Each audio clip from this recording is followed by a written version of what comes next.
Video নিয়ে চলে আসলাম। চিকেনের চাপ করব, চিকেন চাপ করব।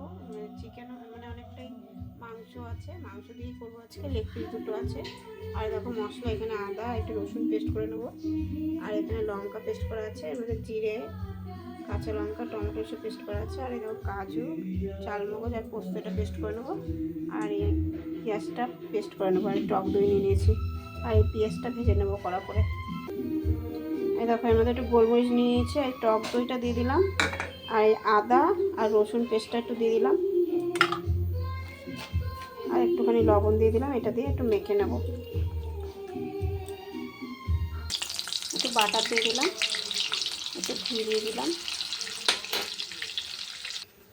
এলাচ আর দারচিনি লবঙ্গ দিয়ে দিয়েছি, আর পেঁয়াজের পেস্টটা দিয়ে দিলাম,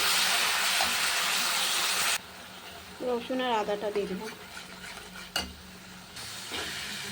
লঙ্কা, জিরে আর টমেটো পেস্টটা দিয়ে দিলাম, পেস্টটা দিয়ে দিলাম,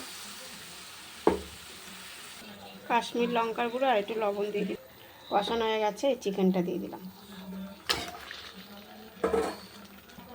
এ দেখো এবার একটু আস্তে আস্তে হবে, ঢেকে দেবো।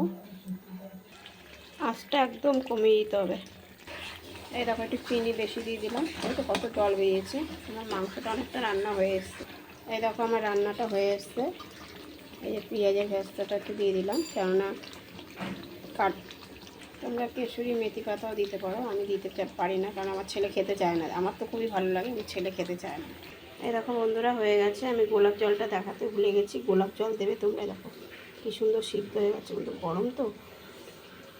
এই দেখো কী সুন্দর সিদ্ধ হয়ে গেছে, খুব টেস্টি হয়েছে ঝোলটা। অবশ্যই তোমরা, মানে রান্নাটা খুব টেস্টি হয়েছে। তোমরা কিন্তু অবশ্যই খেয়ে দেখবে, রান্না করে খেয়ে দেখবে। আর কেমন লাগলো অবশ্যই কমেন্ট বক্সে জানাবে।